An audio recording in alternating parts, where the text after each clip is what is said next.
Bonjour, Aksaméar. Donc on va continuer notre étude sur le Likutei Moharan, la Torah numéro 1. Alors Rabbeinu nous raconte et surtout vient nous donner des détails très importants. Il nous dit dans la suite: par contre, celui qui refuse de s'attacher au sens profond, c'est-à-dire à la sagesse et à la vitalité de chaque chose, fait sien le comportement d'Ésav qui a dédaigné le droit d'aînesse, comme dit le verset Genèse chapitre 25 et 34. Dans la Genèse, ce n'est pas un chapitre, ce sont des versets. Et Ésav dédaigna le droit d'aînesse. C'est l'attitude de ceux qui font fi de la sagesse, comme l'affirme le verset des Proverbes 18 et 2. Le sot n'a que faire du discernement, il se laisse emporter par les débordements de son cœur.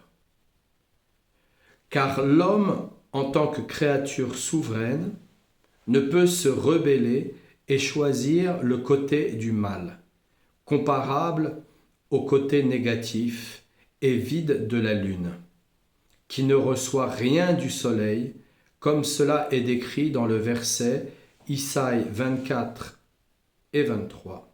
Et la lune blêmira de honte. Qu'est-ce qu'on peut comprendre dans celui qui refuse de s'attacher au sens profond des choses?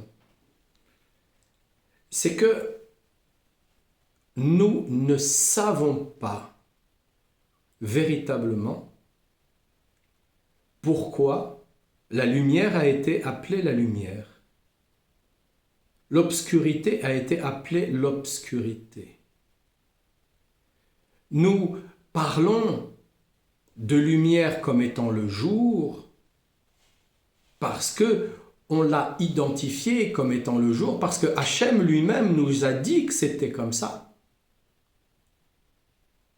Mais on ne sait pas véritablement, parce qu'on ne peut pas comprendre véritablement ce qu'est la lumière ou ce qu'est le jour, ce qu'est l'obscurité ou ce qu'est la nuit. Exactement comme on peut comprendre quand quelque chose est mal ou quand quelque chose est bien, selon la halara, selon la loi, on peut le comprendre.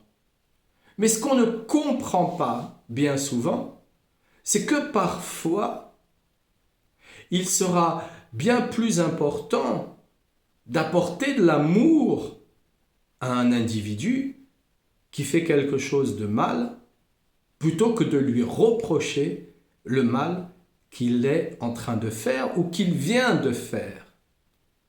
Et ça ne peut être fait que par cas et non pas dans une généralité. Donc on ne peut pas véritablement comprendre le sens profond d'un mot, d'une parole, de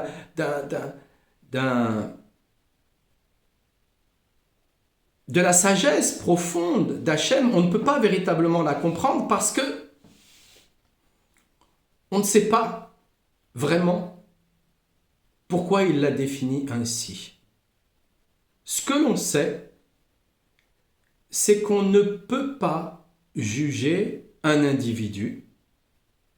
On peut éventuellement le juger sur des faits, et encore faut-il comprendre toutes les relations de faits pour le juger sur ce fait, mais auquel cas, on ne comprend pas. Auquel cas, on ne peut pas le juger. Bien souvent, les gens vont se mettre à juger par rapport à des réactions, par rapport à des sentiments, moi je sais, toi tu sais pas, moi je te domine, toi tu dois être dominé. Mais ça c'est purement animal. Ça n'a rien à voir avec l'intelligence de l'âme divine que nous transportons. C'est purement animal. On ne peut que écouter ce que l'autre a à dire et éventuellement, je dis bien éventuellement, essayer de comprendre ce qu'il est en train de dire.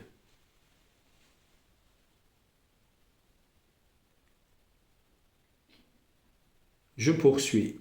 Nous avons le même thème en ce qui concerne les deux penchants. Le penchant au bien et le penchant au mal.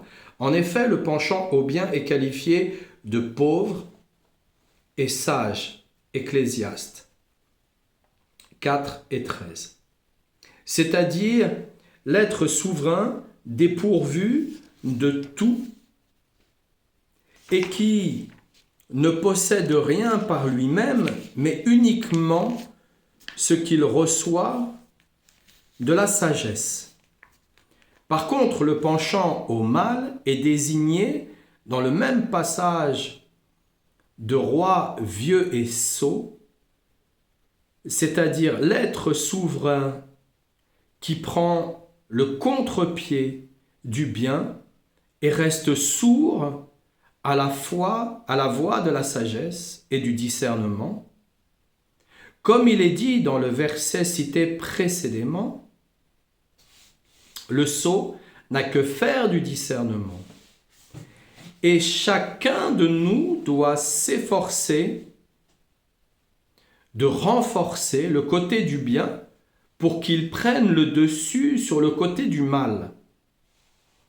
Comme l'ont dit nos sages, que leur souvenir soit source de bénédiction. Dans le traité de Berachot 5a, en toutes circonstances, il faut aiguillonner le penchant au mal par le penchant au bien. Et par quel moyen peut-on renforcer le côté de la sainteté? Grâce à l'étude de la Torah, quand on y consacre toutes ses forces, comme l'ont affirmé nos sages dans le passage de Brachot, déjà cité. En toutes circonstances, il faut aiguillonner, etc. Et le Talmud dit ensuite, si la chose réussit, tant mieux. Sinon, il faut s'adonner à la Torah. Et on trouve la même idée exprimée dans un autre style, dans le traité de Kiddushin 30b. Si le malin s'en prend à toi, entraîne-le à la maison d'études.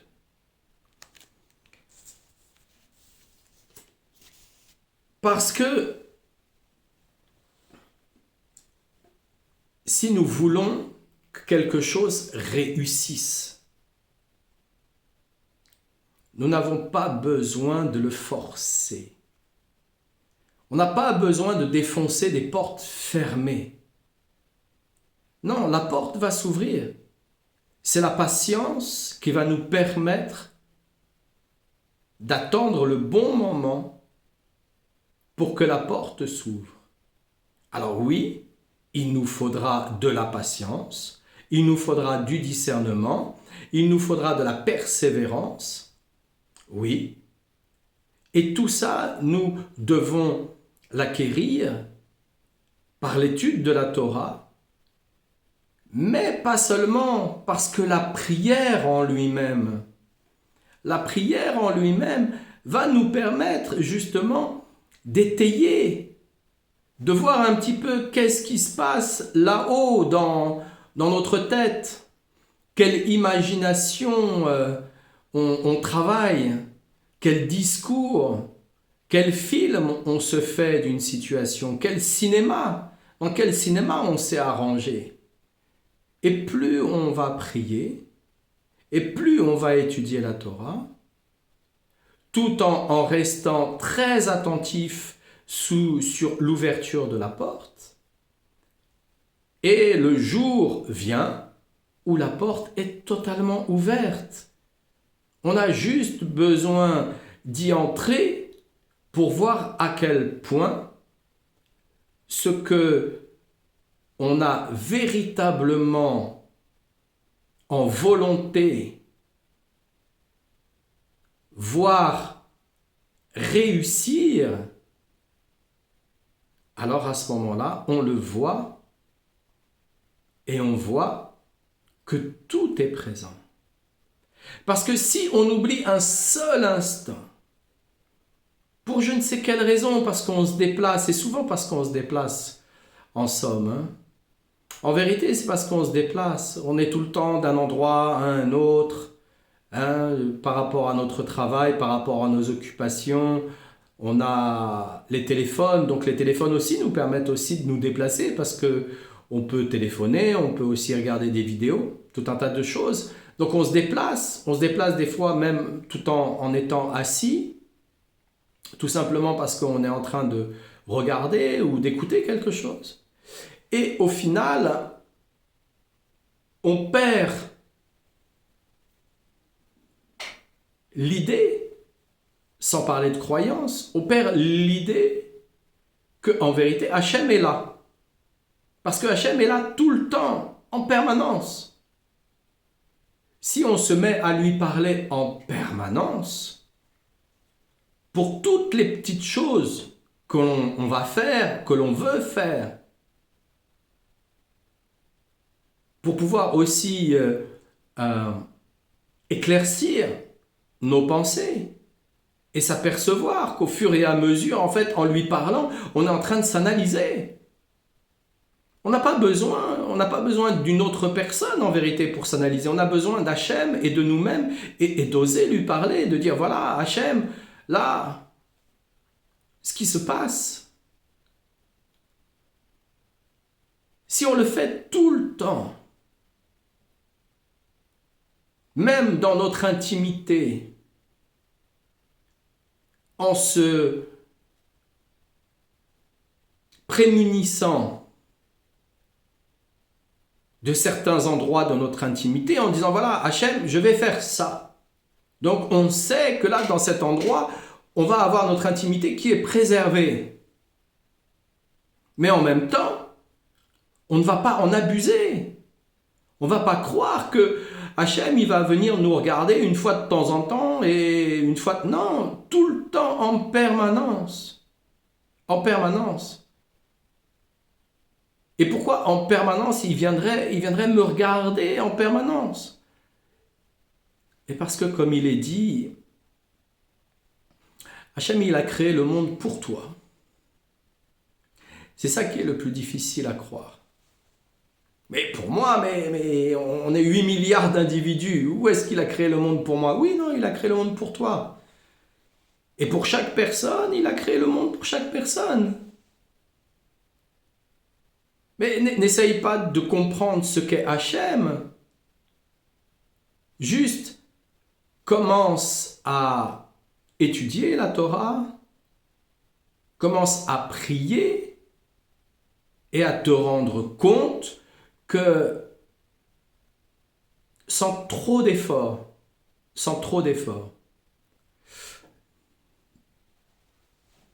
la porte s'ouvre.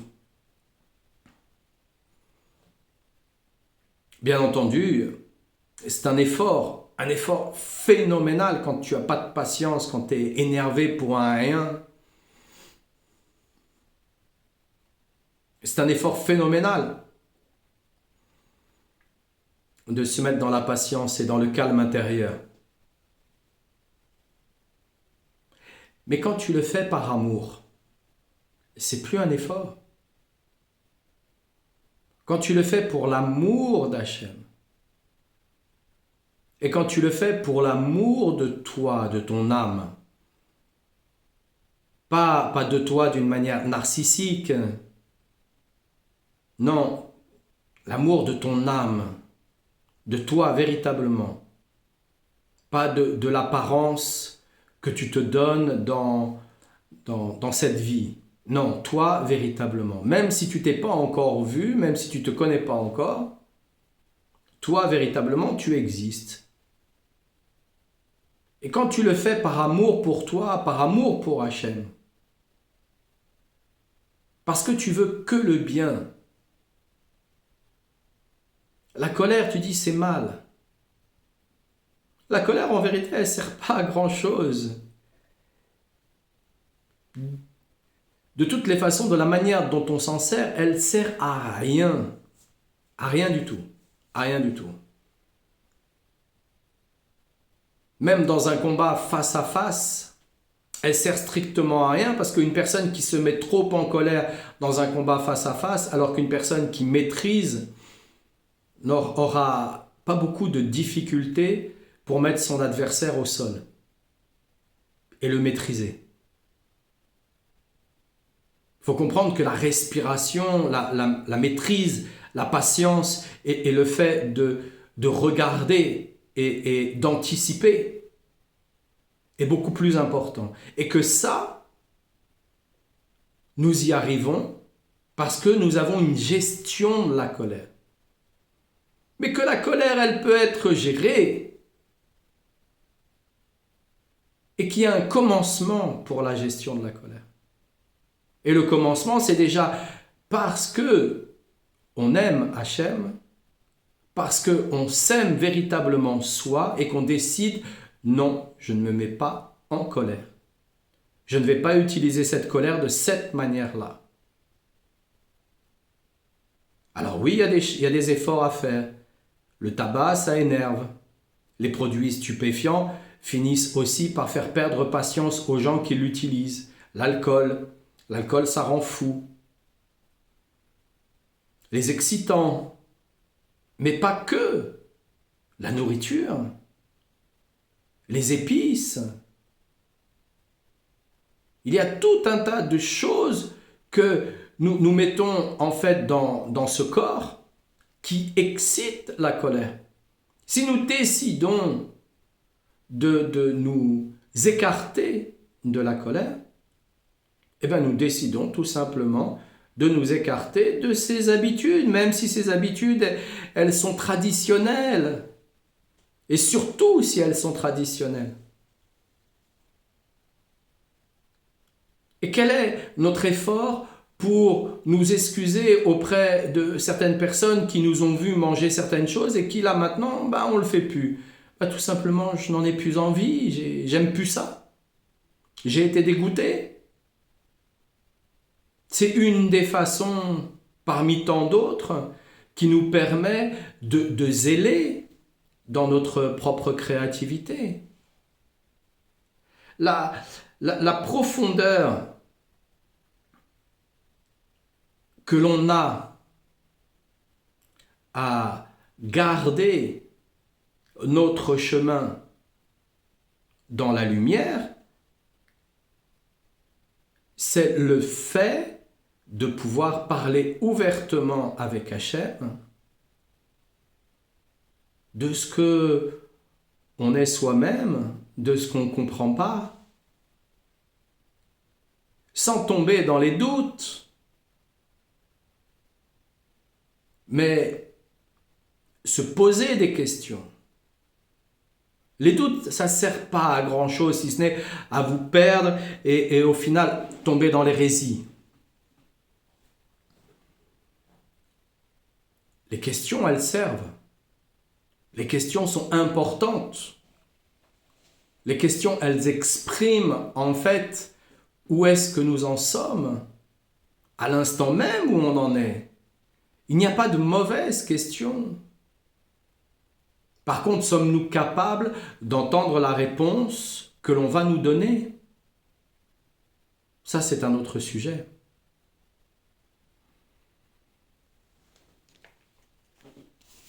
Grâce à la Torah, on renforce le côté de la sainteté. Et de cette manière, la Malchut symbolise par la lettre Nun, dans le cas présent, l'homme en tant que créature souveraine, sera plus disponible à recevoir la sagesse symbolisée par la lettre Chet. Dès lors, plus rien n'empêche l'union et la liaison du Nun avec le Chet. Et la lumière de la lune devient semblable à celle du soleil. Et quand une des deux forces qui s'affrontent à l'intérieur de l'homme s'effondre, l'autre se relève et le côté du mal se trouve annihilé.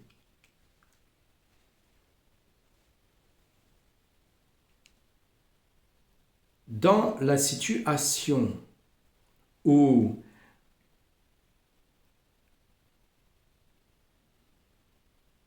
je crois que la colère, je ne peux pas m'en libérer. Et en fait, là, je décide par amour pour Hachem, par amour pour moi, je décide de me dire non.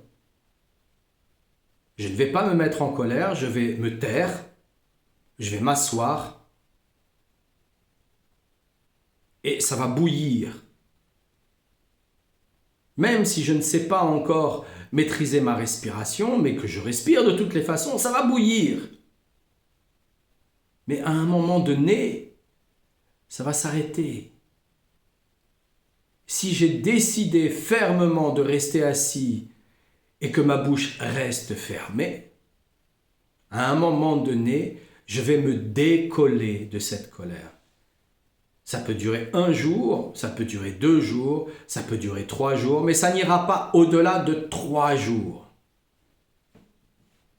Le 4e jour, tu te relèves de cette colère. Pourquoi? Parce que l'obscurité qui était en toi a décidé de laisser passer la lumière. Pourquoi? Parce que toi, tu as pris la ferme décision de laisser passer la lumière et de faire taire cette obscurité. C'est plus quelqu'un qui est venu t'aider. C'est toi qui as pris la décision parce que tu as dit à Hachem, non, par amour pour toi, j'ai décidé, voilà, je m'assois et je bouge plus d'ici. Voilà.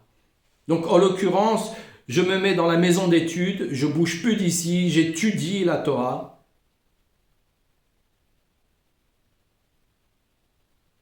Je ne vais pas manger, je ne vais pas boire. Ou alors très peu. Et parce que je reste assis là dans l'étude, le 4e jour, la colère a disparu. Et je m'aperçois petit à petit, avec amour pour moi-même, fierté pour moi-même, que mon travail, il a réussi. Que j'ai réussi à devenir souverain en moi-même.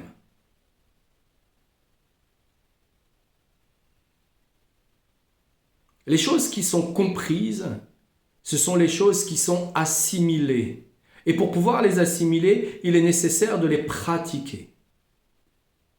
Sans pratique, cela reste une compréhension intellectuelle.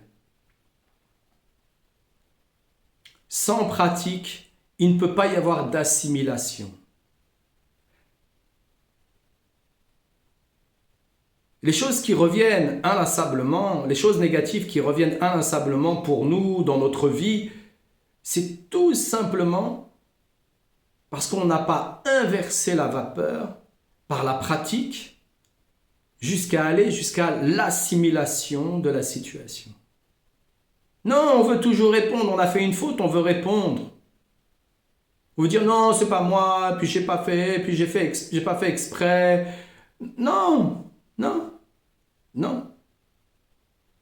Il y a toujours un moment donné où il y a cette arrogance qui vient du Yetzer Hara, ce diable en boîte qui sort et qui veut absolument...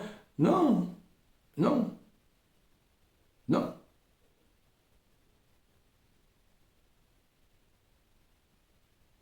Je crois qu'à ce moment-là, je vais perdre ma face. parce que je vais me sentir humilié, parce que l'autre va peut-être essayer d'exprimer ce qu'il a exprimé et que sa façon d'exprimer, si je suis en colère, je l'accueille pas. Donc comme je l'accueille pas, j'ai le sentiment qu'il est en train de m'humilier. Mais tout ça, c'est un film, une imagination que je me mets là-dedans. Lui, il est juste en train d'exprimer ce qu'il exprime. C'est pas un expert en humiliation. C'est pas un pervers narcissique. Même si ça existe. Mais ceux-là, ils sont irrécupérables. Non, il exprime ce qu'il a exprimé. On écoute. Mais si on a décidé fermement de laisser passer l'orage, alors forcément le soleil arrive après. Après l'obscurité vient la lumière. Après la pluie vient le beau temps. C'est comme ça que les choses ont été créées par Hachem. Parfois ça prend du temps, 3 jours c'est long, c'est long. C'est long 3 jours à ne pas savoir comment faire pour maîtriser cette colère qui bout à l'intérieur de nous. Mais celui qui décide à ce moment-là de ne pas se nourrir et juste de s'abreuver un peu, pas beaucoup, juste un peu, pas s'assoiffer, non, juste un petit peu boire, pour pouvoir éliminer les toxines qui vont partir, puisque la colère c'est généralement des mémoires, les mémoires ça vient des organes. Les colères viennent soit de l'hérédité, donc elles sont dans le cœur, mais si elles sont dans le cœur, elles sont aussi dans les reins et elles sont aussi dans le foie, qui est la zone de cette énergie. Mais les reins sont les zones des peurs, mais généralement la colère, elle survient aussi à cause des peurs. Donc il faut les éliminer. Donc il faut boire un petit peu, juste un petit peu pour pouvoir continuer à éliminer. Et on étudie. On étudie. On étudie jusqu'à s'endormir sur sa table d'étude.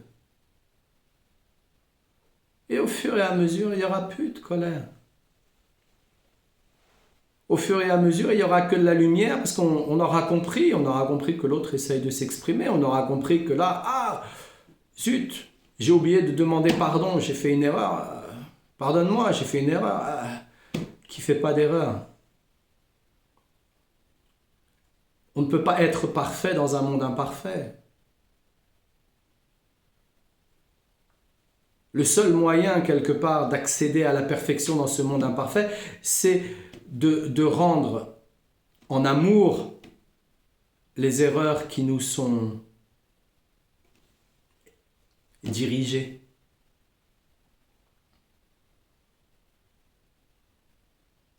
De rendre par le rire nos pleurs et nos tracas. Mais si on regarde ça d'un point de vue extérieur, on voit plus ça comme un côté de folie, de la folie. Comment ça, tu rigoles? Mais ta société, elle vient de s'écrouler, ta femme t'a quitté, tes enfants ne veulent plus te parler, toi tu rigoles et tu danses, mais c'est quoi ça? Oui, c'est tout ce qui me reste. Mais c'est grâce à ça, justement, que je tiens.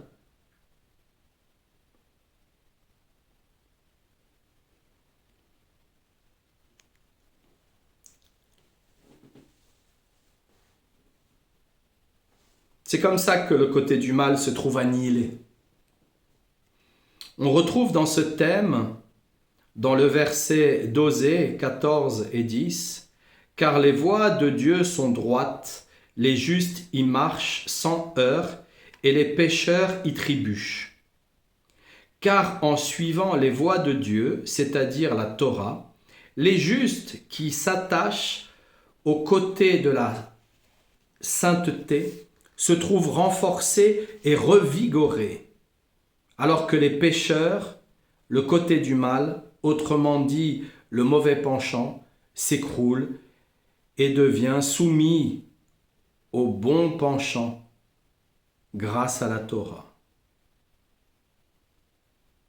Et de cette manière, toutes les prières et les requêtes sont exaucées. Car si les prières et les requêtes sont refusées, c'est essentiellement parce qu'elles n'ont pas trouvé grâce auprès des personnes sollicitées et n'ont pas trouvé le chemin vers leur cœur. Comme s'il n'y avait pas de place pour elles dans leur cœur. Or, la Torah permet de relier et d'unir le Nun avec le Ret. Et de cette manière, on obtient le terme Chen, qui signifie la grâce. Aussi peut-on comprendre pourquoi la Torah est désignée par l'expression gazelle débordant de grâce. Et dès lors, les paroles du demandeur trouvent grâce auprès de la personne sollicitée. Car le mot grâce va faire apparaître la lettre Tav, qui a le sens de creuser et graver, comme on en trouve un exemple dans Ézéchiel 9 et 4. Tu graveras un signe. Car si le demandeur a trouvé grâce, il va pour ainsi dire creuser une place dans le cœur de la personne sollicitée, où ses paroles pourront pénétrer, et de ce fait, sa demande sera acceptée. Aux deux lettres Nun et Chet vient donc s'ajouter la lettre Tav. Et nous obtenons alors le mot Nashat, qui signifie satisfaction. Et nous avons un verset dans l'Ecclésiaste 9 et 17 qui retransmet l'idée développée. Les paroles des sages sont écoutées lorsqu'elles sont dites avec Nashat, quiétude. C'est-à-dire que dès l'instant où l'élément Nashat apparaît, la personne sollicitée se trouve satisfaite et accédera aux demandes qui lui ont été adressées. Ce que je voudrais ajouter avant de terminer, c'est que c'est la première fois de ma vie que je viens lire le Likutei Moharan. C'est la première fois de ma vie que je viens commenter le Likutei Moharan. Et je le fais sans même lire une seule page à l'avance. Je viens tout simplement prier Rabbi Nachman de Breslev avant de pouvoir commencer. Et ensuite, je me mets à l'étude avec vous afin de partager le peu de compréhension que je vais avoir, puisque la compréhension est éternelle. Je pourrais réétudier avec vous ces mêmes passages pendant plusieurs jours, sur plusieurs années, qui seront à chaque fois différents. C'est vaste, vraiment très très vaste. Alors je voulais vous partager ce moment avec vous, important, où en fait, quelque part, j'aime à penser que je n'ai rien compris, alors que j'ai tout reçu.